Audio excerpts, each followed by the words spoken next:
Beralih ke sorotan lain, Saudara, mantan Menteri Agama Yakut Khalil Qomas dijadwalkan menjalani sidang perdana pra-peradilan menggugat status tersangkanya dalam dugaan suap pembagian kuota haji 2023-2024.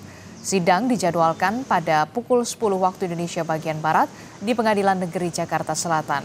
Sebelumnya, Saudara, KPK menetapkan Yakut sebagai tersangka karena dinilai menyalahgunakan kewenangan dengan membagikan 20.000 tambahan kuota haji. Sementara Yakut beralasan pembagian 50/50 untuk kuota tambahan haji reguler dan haji khusus telah sesuai aturan penyelenggaraan haji dan umroh.